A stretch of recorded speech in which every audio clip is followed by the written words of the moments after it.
seseorang pergi ke gereja ngaku Kristen dibaptis, hidup tidak pernah berubah, dia bukan Kristen, dia omong kosong. Oke, Ya. the last pertanyaan saya Pak ini, ketika semuanya orang nanti sudah ini, bagaimana caranya Yesus sebagai hakim yang seadil-adilnya itu mengadili seseorang sesuai dengan tingkat keimanannya? Apakah ini dijelaskan juga di dalam Bible secara detail atau enggak ada? Ya Hadi ya Bashir ya Tabibi Nabiyullah khairul khalqi jami'an lahu a'la manasibi wal marati Salatullah Subhanallah. Bismillahirrahmanirrahim. Assalamualaikum warahmatullahi wabarakatuh. Kami sebenarnya dirahmati Allah. Semoga Allah senantiasa curahkan segala rahmat, segala nikmat yang berkepanjangan dan tiada akan berhujung dari dunia hingga akhirat insyaallah. Dan Allah pun kumpulkan kita para kaum muslimin di bawah naungan aras Allah beserta para nabi, beserta para orang-orang yang Allah kasihi, Allah sayangi, Allah cinta insyaallah, di bawah naungan aras Allah kelak di mana tiada naungan selain daripada naungannya insyaallah. Amin amin Allahumma amin. Kaum muslimin, pada kesempatan siang hari ini sambil kita menunggu waktu sholat Jumat ya, kita akan tertawa tertiwi ya melihat perdebatan antara Kristen versus Islam ya, ataupun sebaliknya Islam versus Kristen, yang dimana pendeta Muriwali ya, Muriwali ini masih tetap dengan pendiriannya ngotot mungkin ya itulah namanya pendeta itu ya, takut kehilangan perpuluhannya, maka ketika berdebat pun mempertahankan argumentasinya, yang dimana argumentasi itu tidak logik dan tidak masuk akal sama sekali.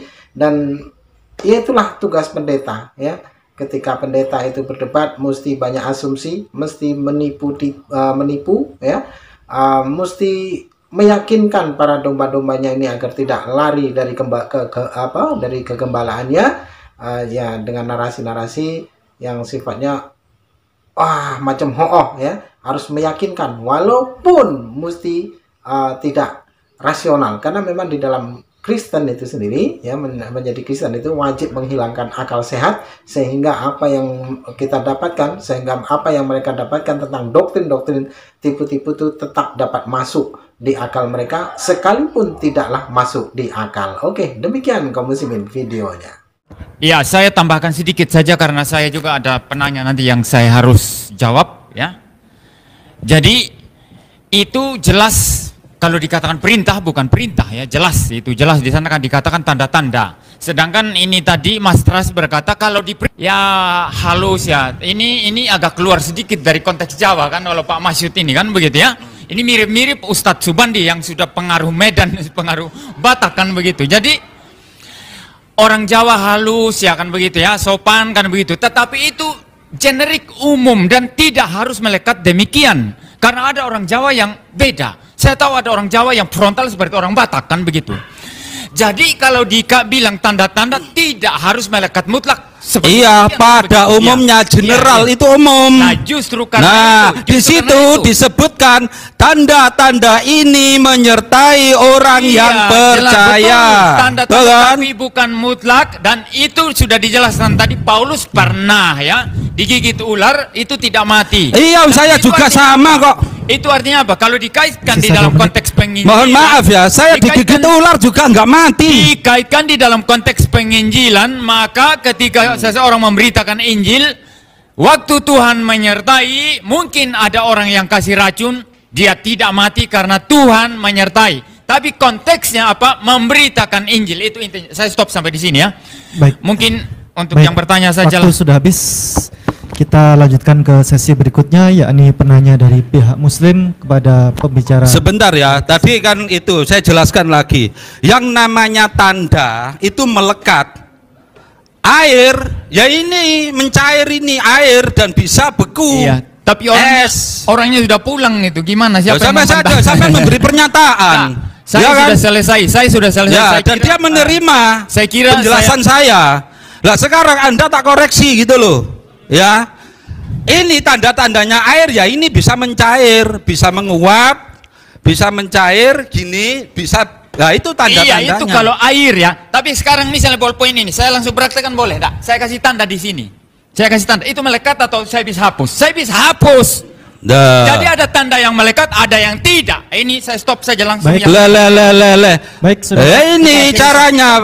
Anda tuh belajar filsafat. Bagaimana gini aja? Loh, ngapain disiram? Loh. Loh. Begini loh. Anda siram, Selesai. saya basahkan, saya basahkan. Waktu. Begini loh. Dia gini loh ya. Dia siram saya basahkan. Tandanya saya basah, tapi basah bisa kering, tidak melekat. Ya, ini salahnya. Nah, Baik. tanda-tandanya Salahnya dia. kalau ini air Tapi disiramkan membuat orang basah. Sudah, Ustaz. Ya? Anda filsafatnya salah. Sudah. Nggak akan Sudah. ketemu. Belajar Saya kira- filsafat saya yang kira- baik. Waktu sudah habis. Iya, saya Kita kira- Ya, yang saya ini lagi mau lagi jadi calon dokter yang memalukan. Penanya dari Menurut Anda kan, Loh, tapi ya, menurut profesor saya Anda gitu silakan lah. Mbak Eza, dipersilakan maju ke depan. Ya. Mikrofon kami siapkan. Jadi ya, Anda mau mencoreti wajah saya itu enggak etis ya. Ya, enggak etis. Ilustrasi. Lah, ilustrasi sama aja ini tak Ya, siramkan. itu dia makanya. Ya kan? Ilustrasinya sama. Baik. Sudahlah, belajar lagi filsafat. Nah, masalahnya Anda siram saya air, saya basah tapi bisa kering, nggak melekat kan? Nah itu masalahnya. Bismillahirrahmanirrahim. Assalamualaikum warahmatullahi wabarakatuh. Saya ingin menanyakan masih berhubungan sama yang tadi, cuman simpel aja. Apakah ada syarat dalam jaminan keselamatan dalam iman Islam? Itu saja. Ya, silakan. Apakah ada syarat ya? Tetapi ya itu terlalu berkaitan dengan tadi yang terang di sini kan. Jadi apakah ada syarat ya? Keselamatan Kristen ini kalau ada syarat bagi Kristen tidak ada satupun yang sanggup memenuhinya. Karena semua manusia sudah jatuh ke dalam dosa dan orang berdosa tidak bisa menebus dirinya sendiri kecuali membutuhkan penebus Tuhan. Maka keselamatan Kristen itu tidak bersyarat. Itu murni pemberian Tuhan ya. Tetapi setelah Kristen diberikan keselamatan ya, saya sudah selamat, maka sekarang baru dituntut engkau sudah diselamatkan, maka sekarang harus hidup sesuai dengan firman Tuhan. Jangan berbuat dosa, jangan berzina, jangan mencuri, jangan bersaksi dusta. Ya, itu ada semua kan. Jadi artinya saya selamat betul. Selamat tidak ada syarat. Setelah saya selamat, maka kemudian saya dituntut untuk taat firman Tuhan. Berarti itu syaratnya ya, Pak? Ya, Berarti syarat juga ya, Pak? bukan syarat keselamatan, tetapi setelah selamat hidup syarat hidup sebagai orang Kristen, bukan syarat keselamatan. Ini masih berkaitan sama Ustaz Masud tadi ya, masalah percayanya kan itu masalahnya tanda-tanda percaya ya kan itu kan ada di Alkitab juga ya kalau nggak salah. Kalau siapapun orang yang percaya Yesus mati dan Yesus bangkit itu akan dikumpulkan bersama-sama dengan Yesus. Jadi apakah itu Agak keras sedikit suaranya Pak ya. terlalu lembut ya? Ya.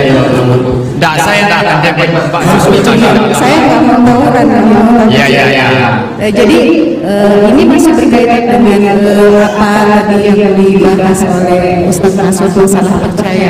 Ya, Nah, ya. salah satu tanda-tanda orang percaya ini berbuat demi nama Yesus, minum racun apa segala macam, ya kan dan masih banyak lagi. Nah, apakah ini salah satu syarat menurut Pak Pendeta? Bukan syarat ya. Jadi bukan syarat keselamatan. Jadi orang yang diperintah ini orang yang sudah selamat. Barang siapa yang percaya, artinya orang yang percaya itu. Jadi mereka yang sudah percaya dan ada tanda-tanda. Apakah percaya ini Pak Pendeta bisa mengartikan sebagai suatu syarat untuk keselamatan? Jadi percaya satu syarat. Nah, Percaya ini adalah syarat untuk keselamatan. saya jelaskan sekarang ya. Di dalam iman Kristen itu saya percaya kepada Tuhan, ya. Saya beriman kepada Tuhan Yesus. Itu pun anugerah pemberian. Jadi Roh Kudus terlebih dahulu bekerja dalam hati saya, membangkitkan rohani saya yang mati secara rohani, lalu memperdengarkan firman Tuhan, lalu kemudian saya percaya. Jadi sebelum saya percaya, Allah sudah bekerja dalam hati saya. Jadi percaya itu pemberian Tuhan, anugerah. Oke, Ya, bukan syarat. Ya, bukan syarat. Ya, bukan. Berarti percaya ini bukan sebagai jaminan ini ya, sebagai jaminan keselamatan. Bukan. Jadi ini urutan ini. Allah bekerja sudah bekerja dalam saya. Lalu saya percaya. Ya begitu kan? Setelah saya percaya sekarang ini hukum-hukum ya perintah lakukan ini karena kamu bukan dalam kegelapan lagi ya. Kamu jangan hidup berdosa lagi ya. Sudah terang, sudah dilahirkan kembali ya. Sudah menjadi orang percaya. Hiduplah sebagai orang percaya. Kalau jadi gini, syarat bagi orang yang sudah percaya jelas ini ya, maksudnya syarat hidup seperti itu ya, hidup seperti itu. Tapi untuk keselamatan tidak, yang murni berdoa. Oh, berarti yang berarti kalau misalkan kita udah Kristen gitu, ya. udah 100% dijamin selamat. 100% dijamin pasti selamat pasti.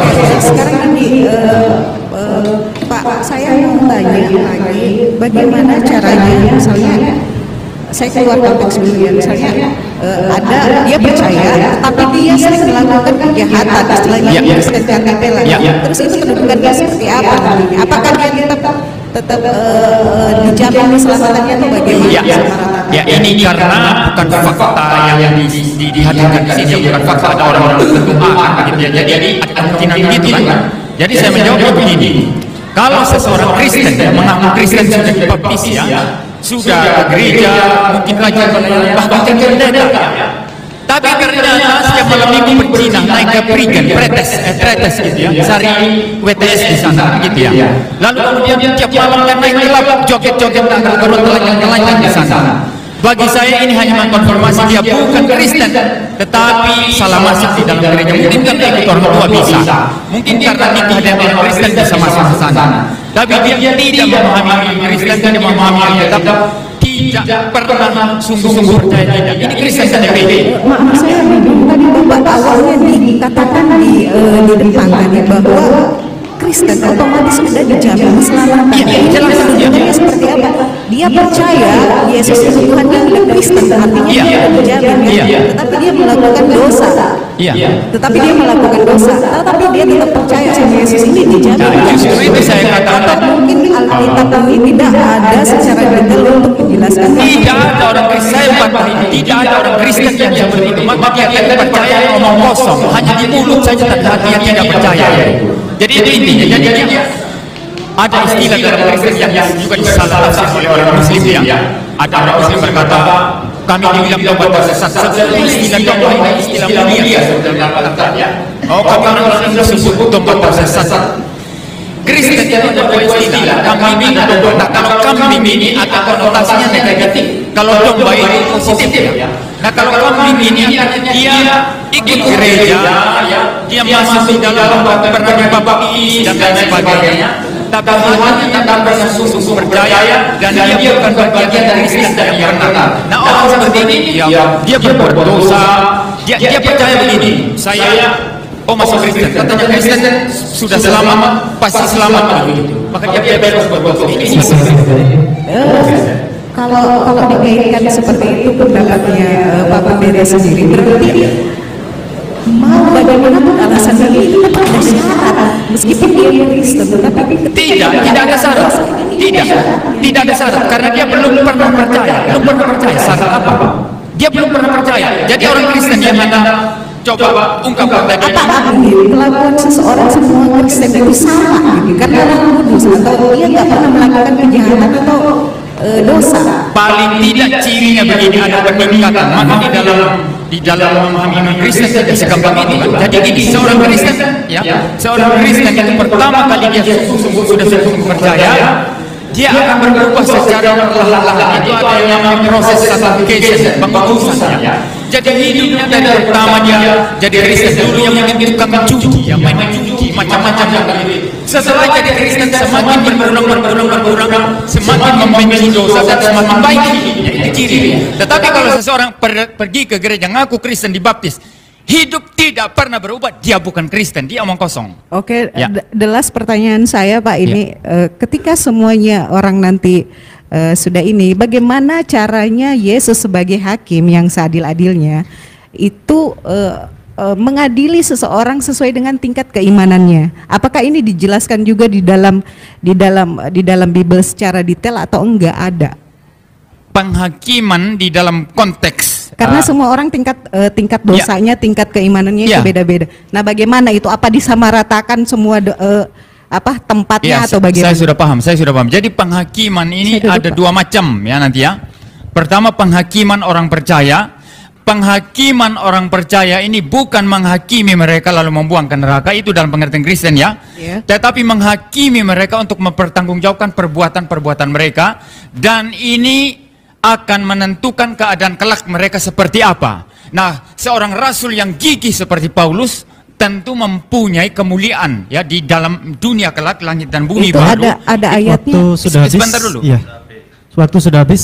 Oh iya. Ya, Terima kasih Pak untuk baik. jawabannya. Terima kasih. Siap. Assalamualaikum warahmatullahi wabarakatuh. Waalaikumsalam warahmatullahi wabarakatuh. Kepada Ustadz Masyud kami persilakan untuk memberikan sanggahan atau pernyataan. Ya, kalau pernyataan tidak cukup beriman dan itu harus mentaati perintah-perintah, saya kira juga sama. Memang itu keyakinan Kristen dan itu hak Kristen. Dan memang ya yang namanya, dan ini yang juga yang saya pahami dalam Kristen itu ya memang ya tidak cukup beriman dalam arti percaya itu. Nah, kalau dalam Islam itu kan yang namanya iman tidak cukup percaya. Iblis itu percaya pada Allah tapi tidak beriman. Ya, percaya. Ya, tampaknya ini juga sama. Kristen juga tidak cukup percaya. Jadi kalau ada yang mengatakan cukup percaya kemudian dia terselamatkan, ya enggak. Buktinya banyak ya orang Kristen yang percaya Yesus sebagai Tuhan masuk neraka juga banyak sama. Ya, bahkan ini saat saya di Swiss ya, ini ada cerita dengan Pastor Franz Dahler. Franz Dahler kan bukunya banyak kan, udah diterbitkan berbahasa Indonesia. Pernah saya goda, karena Franz Dahler ini ya pastor kan tidak boleh menikah. Franz Dahler terus ngomong saat bedah buku di kantor KBRI di Bern, Swiss itu. Memang pastor nggak boleh menikah, tapi saya menikah dan sudah punya anak. Istrinya orang Palembang namanya Francisca. Usai bedah buku, dia dekati saya goda. Pak Fran, Anda tadi ngatakan pastor nggak boleh menikah, tapi Pak Fran menikah. Lah Pak Fran sekarang kan belum sunat, bisa jadi besok sunat. Jawaban Pak Fran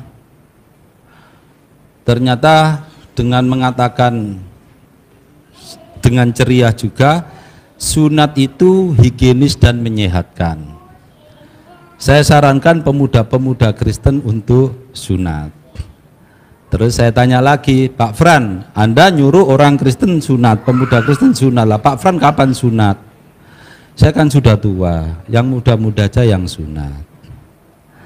Nah, terus saya ngomong, Pak Fran, menurut keyakinan Kristen, kalau orang sunat, maka Yesus tidak bisa menjadi penjaminnya. Nah, dia mengatakan, siapa yang mengatakan itu? Lah itu di Galatia pasal 5 ayat 2. Paulus mengatakan, aku Paulus mengatakan kepadamu, jika kalau kamu menyunatkan dirimu, maka Kristus sama sekali tidak berguna bagimu. Nah, Pak Fran ini marah-marah. Pokoknya sunat itu higienis dan menyehatkan. Lah, di sini dalam konteks ini bahwa memang yang sebenarnya kalau yang namanya beragama tidak cukup percaya, ya memang harus amal dan tidak boleh melakukan pelanggaran-pelanggaran. Kalau sebagai orang Islam ya harus mengikuti ajaran Islam, kalau sebagai Kristen ya ikuti saja. Ya mohon maaf terus terang, terutama masalah Natal ya. Sebenarnya kan orang Kristen Sisa itu 1 menit Ustaz. Hah? Sisa 1 menit. 1 menit. Iya. Orang Kristen itu kan dilarang memberi ucapan salam atau selamat pada non Kristen. Di surat kiriman Yohanes Yang kedua pasal 1 ayat 10 dan 11. Jikalau seorang datang kepadamu dengan tidak membawa ajaran ini, janganlah kamu menerima dia ke dalam rumahmu, dan janganlah kamu memberi salam kepadanya. Sebab barang siapa yang memberi salam kepadanya, berarti ia akan mendapatkan bagian dari perbuatannya yang jahat. Oleh karena itu, ya, yang Kristen jangan memberi salam kepada yang Islam. Yang Islam jangan memberi salam kepada Kristen. Loh, kan tidak bersahabat. Loh, itu dalam konteks kalau sama-sama menghormati kitab sucinya. Ya, kalau sama-sama dalam konteks menghormati kitab sucinya. Lah kalau seandainya sama-sama melanggar, itu ya mereka sendiri akibatnya. Tampaknya sederhana. Baik, saya kira itu. Sudah selesai, Ustaz. Terima berikutnya. Bapak yang baju coklat karena duluan angkat tangan. Yang Kristen dulu. Kristen dulu. Satu penanya saja kepada narasumber yang dari pihak Muslim. Silakan berdiri di depan. Mikrofon kami sediakan.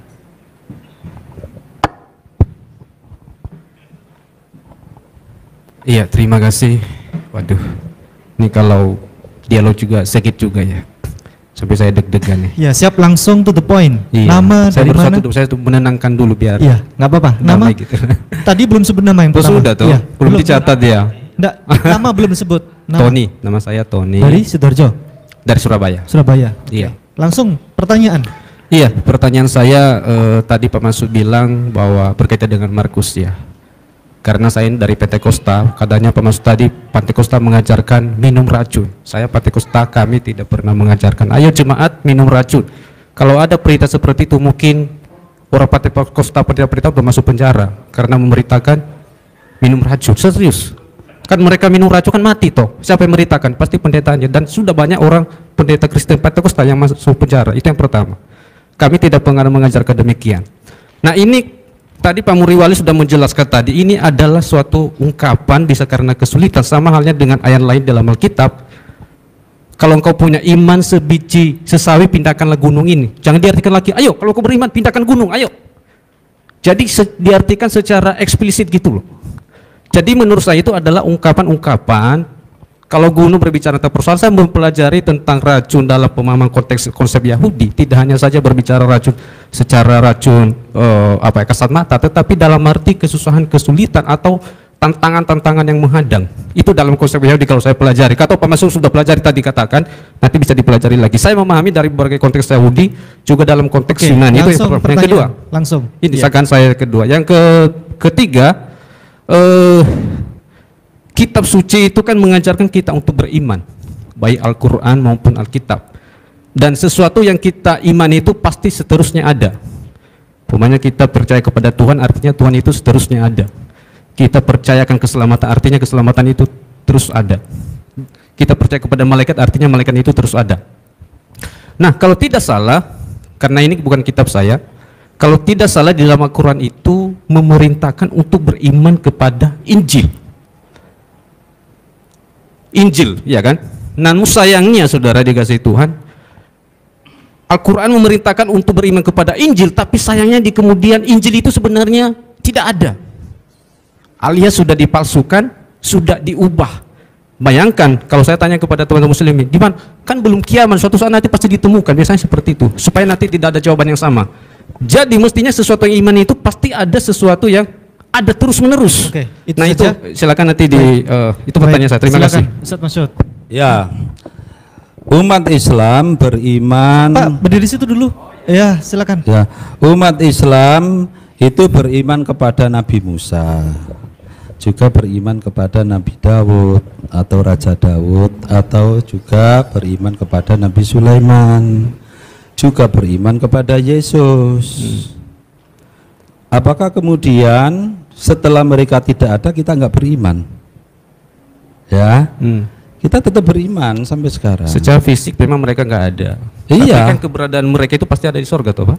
Lah, iya di surga. Iya. Begitu pula pada surat Ali Imran ayat 3 dan 4 itu disebutkan nazzala 'alaikal kitaba bil haqqi musaddiqan lima baina yadayhi wa anzalat taurata wal injil. Artinya Min qablu hudal linnasi wa anzalal furqan. Saya tahu ini biasa yang dipakai oleh pendeta-pendeta untuk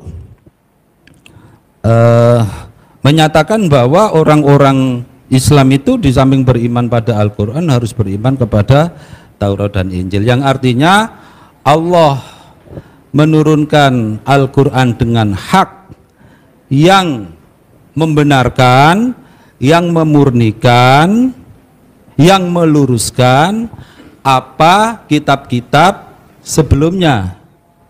Dan Allah menurunkan kitab Taurat dan kitab Injil yang sebelum Al-Quran, ya, sebelum Al-Quran menjadi petunjuk bagi manusia. Dan Allah menurunkan Al-Furqan, yaitu Al-Quran. Nah sekarang di situ disebutkan Allah menurunkan Taurat dan Injil. Ya, menurunkan Taurat dan Injil. Ya, wa anzala Taurata wal Injil. Nah, Taurat yang diimani oleh umat Islam adalah firman Allah yang diturunkan kepada Nabi Musa alaihissalam. Adapun Taurat yang ada di sini, ya, Taurat yang ada di sini nanti dulu. Di sini, ya, ini sudah tidak bisa disebut sebagai kitab suci lagi. Kenapa? Karena terjadi banyak perombakan yang luar biasa. Contohnya diceritakan bahwa Abraham, ya, menaruh kirba di punggung, di pundak kiri Hagar, dan Ismail, ya, ditaruh di pundak kanan Hagar. Ismail waktu itu usia berapa ditaruh di pundak Hajar itu? Itu kan usianya sekitar 15 tahun sebagai anak remaja. Ya, digendong dari dari Hebron menuju Berseba. Apa masuk akal? Kemudian anak yang usia sekitar 16 tahun ditaruh, kemudian menangis, kemudian ibunya lari-lari mencari air. Apa masuk akal itu? Itu siapa yang membuat cerita itu? Ya kan? Nah, begitu pula di bagian akhir Taurat sendiri, Ulangan pasal 34 ayat 5 dan 6, itu disebutkan, maka matilah Musa hamba Tuhan itu. Ia dikubur di tentangan Bet Peor, dan tidak ada orang yang tahu kuburnya sampai hari ini. Ingat, Taurat yang diimani oleh umat Islam adalah firman Allah yang diturunkan kepada Nabi Musa alaihissalam.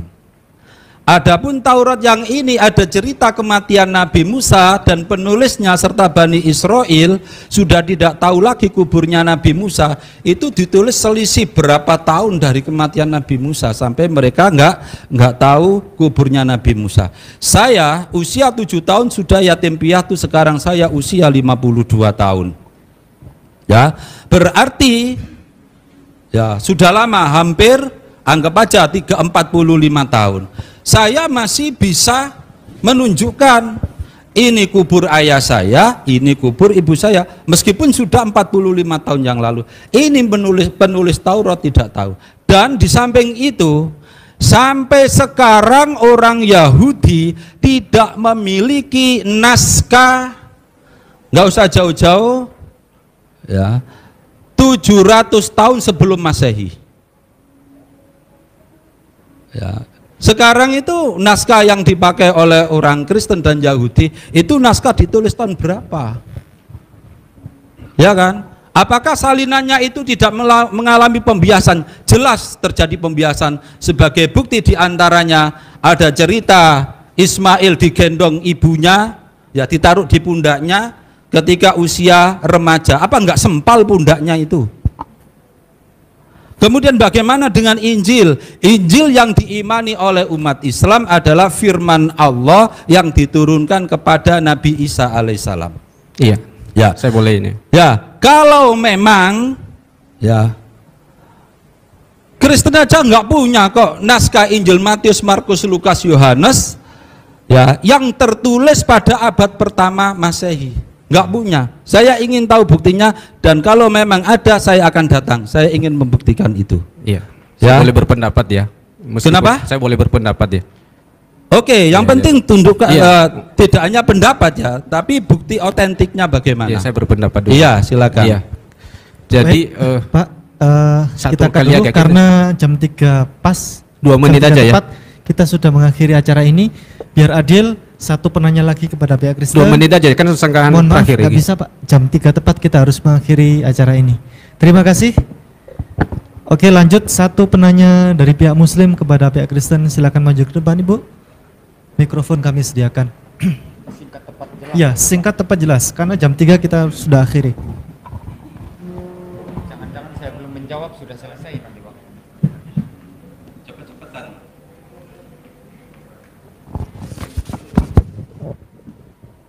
Assalamualaikum warahmatullahi wabarakatuh. Saya mau tanya,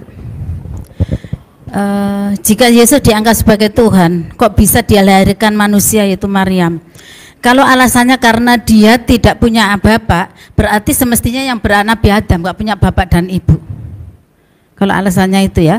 Kalau Yesus dianggap sebagai Tuhan, lantas manusia sebelum Yesus siapa Tuhannya?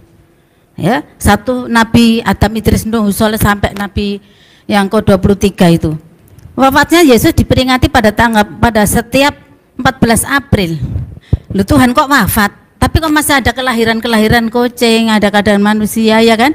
Kok Tuhan kok wafat gitu loh. Kalau memang dianggap sebagai Tuhan kok wafat. Kemudian kalau memang kitab Injil itu kitab suci Anda yang asli berbahasa Ibrani, kok Anda tidak, orang Kristen itu nggak mempelajari bahasa Ibrani, sehingga ketika dirubah-rubah, ditambah, dikurangi, tentu saja Anda tidak tahu. Beda dengan Islam, banyak yang hafal bahkan ya kan, sehingga ada cukup itu pertanyaannya.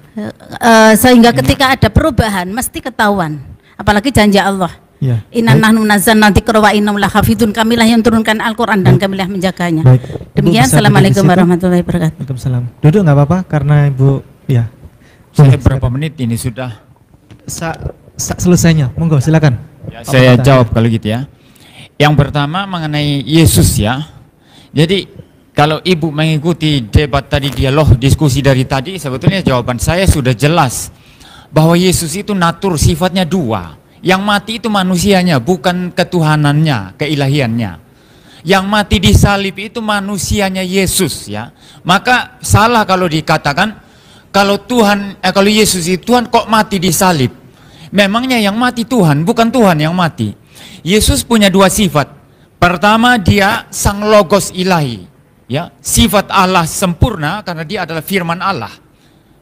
Lalu kemudian ketika datang ke dalam dunia, dia mengambil natur sifat manusia, sehingga dia manusia di dalam kemanusiaannya. Nah, yang mati itu kemanusiaannya, bukan kealahannya. Maka Yesus sebagai Allah waktu dia mati, dia tetap Allah, maha hadir, ada di sorga, ada di dunia, ada di mana-mana. Begitu. Jadi yang mati kan kemanusiaannya, ya. Lalu kemudian Ibu ini juga ya, pertanyaannya ini mengindikasikan bahwa konsep Tritunggalnya Kristen belum jelas juga. Saya sudah jelaskan tadi ya, bahwa Kristen itu membedakan dengan jelas pribadi pertama, Bapa, Anak, dan Roh Kudus, kan begitu. Pribadi yang berbeda tetapi satu hakikatnya, satu esensinya. Sehingga misalnya Yesus ya, mungkin kalau saya kaitkan dengan pertanyaan ini tadi, kalau Yesus itu Tuhan kok mati? Kan yang mati manusianya, bukan Tuhannya, bukan Allahnya. Nah, kenapa Yesus berdoa Bapa ya, begitu ya? Kenapa Yesus? Itu kemanusiaan Yesus yang berdoa. Dan jelas Yesus ya, di dalam pribadi keduanya bisa berkomunikasi dengan Bapa, bisa bicara, karena memang pribadinya beda. Bapa bukan Yesus, Yesus bukan Bapa, beda. Tapi satu hakikat. Nah, ini yang saya kira penanya-penanya Muslim mesti paham dulu sebelum bertanya, kan begitu. Lalu tadi mengenai apa yang terakhir tadi? Alkitab. Nah, ini lagi, ini kan pertanyaannya ini mengasumsikan bahwa iman Kristen itu harus dilihat dari perspektif Islam. Kalau Islam kan menjaga kemurnian ayat-ayat Quran, kan begitu. Tetapi Kristen tidak. Kristen itu imannya, sistemnya itu terjemahan. Itu sebab Allah pribadi kedua Tritunggal menerjemahkan diri, mengambil natur manusia sehingga manusia bisa berelasi dan dia bisa berkorban bagi manusia. Maka kalau Sang Firman itu pribadi kedua bisa menerjemahkan diri menjadi manusia, apalagi firman-Nya yang merupakan kata-kata, itu bisa diterjemahkan. Bahkan terjemahan sebetulnya sudah ada. Bahkan di Muslim kalau saya mau tanya, apa bahasanya Tuhan Allah itu? Bahasa Arab? Kan tidak. Bahasa Arab kan bahasa manusia, kan begitu. Jadi terlebih dahulu Allah itu, ya, kalau saya ambil konteks Muslim, dia menerjemahkan bahasa Allahnya ke dalam bahasa Arab, kan? Nah, maka sama Kristen, jadi Tuhan itu menerjemahkan firman-Nya kepada bahasa, ada 3 bahasa kalau Alkitab ya, Ibrani, ada sedikit bahasa Aram dan bahasa Yunani, kan begitu. Jadi bahasa Tuhan Allah diterjemahkan ke dalam bahasa manusia, maka bahasa asli Alkitab pun ini harus diterjemahkan supaya apa? Supaya semua orang boleh membaca dalam bahasa mereka masing-masing. Ini tujuan iman Kristen. Tujuan iman Kristen adalah apa? Memahami firman Allah sesuai dengan bahasa masing-masing. Bukan memahami firman Allah sesuai bahasa Ibrani, tidak. Jadi beda konteksnya, Bu. Seperti itu. Maka kenapa diterjemahkan? Ya, supaya dipahami oleh orang-orang yang berbahasa Indonesia, berbahasa Inggris, berbahasa Jerman, Belanda, Cina, semua. Maka kita terjemahkan. Bahkan saya dari percakapan dengan Bapak Manahem Ali tadi, juga saya dengar bahwa di Madura sudah ada Alkitab versi bahasa Madura begitu. Dan memang itu tujuan Kristen. Jadi tidak masalah kita terjemahkan. Asal terjemahan itu sesuai dengan aslinya, kan begitu. Seperti itu. Saya kira itu saja mungkin yang bisa saya jawab. Ini Pak, sebentar ya. Baik, Kalau- sudah cukup waktunya, Ibu. Bu, sudah tepat pukul 3 sore. Assalamualaikum warahmatullahi wabarakatuh. Waalaikumsalam warahmatullahi wabarakatuh. Ya. Baik, hadirin sekalian, sudah tepat pukul 3 sore, maka berakhirlah acara debat atau diskusi pada sore hari ini. Dan kita akhiri acara diskusi ini dengan doa kafaratul majelis. Subhanakallahumma wa bihamdika asyhadu an la ilaha illa anta astaghfiruka wa atubu ilaik. Dan untuk mempertandai berakhirnya acara diskusi ini, Demikian tadi kaum muslimin ya, yang dimana perdebatan ini masih debat kusir ya, yang dimana dari pihak Kristen tidak mau terima gitu ya, tidak mau terima tentang bagaimana Markus 16 ya, Markus 16:18 itu, yang dimana perintah minum racun di dalam kitab mereka dan mereka mengingkarinya, katanya jangan mencobai Tuhan, katanya. Ya namanya Tuhan itu kan ketika memberikan perintah itu mesti diuji. Bukti nyata di dalam Islam itu ketika Al-Quran mengatakan demikian, maka kita pun mesti mengikutinya, ya, mesti mengikutinya. Tidak ada satupun umat muslim yang mengaku dirinya muslim dan taat kepada Allah tidak mengikuti ya apa yang menjadi perintah di dalam Al-Quran itu. Nah, terkecuali kekristenan, di mana kekristenan itu mendapatkan perintah untuk minum racun, mereka takut minum racun dengan dalil alasan alasan mereka jangan mencobai Tuhan, katanya. Tuhan dicobai, yang ada Tuhan mencoba, bukan Tuhan dicoba, ya kan? Ada saja nih orang-orang Kristen nih kadang-kadang bikin kita geli, kadang-kadang bikin kita tertawa, ya kan kaum muslimin? Masa iya seharusnya Sang Pencipta itulah yang memberi ujian, memberi cobaan, ya, bukanlah seorang pencipta itu yang memberi ujian kepada Tuhan. Memangnya manusia itu siapa, ya? Ciptaan itu apa rupanya, kan begitu? Apakah lebih berkuasa dari Sang Pencipta? Kan tidak mungkin. Namun di dalam kekristenan ternyata manusia lebih sakti daripada Tuhan, ya. Tuhan dapat dibunuh, dapat ditangkap, dapat diludahi, dapat ditampar, dapat dihinakan, dapat ditelanjangi, dapat dibunuh, ya, dapat disiksa, dapat digantung. Nah, itulah di dalam kekristenan. Maka bagi orang-orang yang sehat nalar warasnya, ya, maka tidak akan mempercayai hal itu, ya. Manalah mungkin Tuhan itu dapat ditangkap, ya, kan? Jadi yang menangkap, wah, tentara Romawi, ya. Jadi orang Kristen mesti banyak-banyak berterima kasih pada tentara Romawi dan juga iblis, ya. Rencana penyaliban atas diri Yesus itu atas rencana iblis, dan yang mengeksekusi ya di lapangan itu adalah tentara Romawi. Kalau tidak ada iblis dan tidak ada tentara Romawi, maka Kristen mustahil punya Tuhan, kan begitu. Oke, demikian saja kaum muslimin yang dapat saya sampaikan. Saya Rudi Desano. Assalamualaikum warahmatullahi wabarakatuh. يا هدي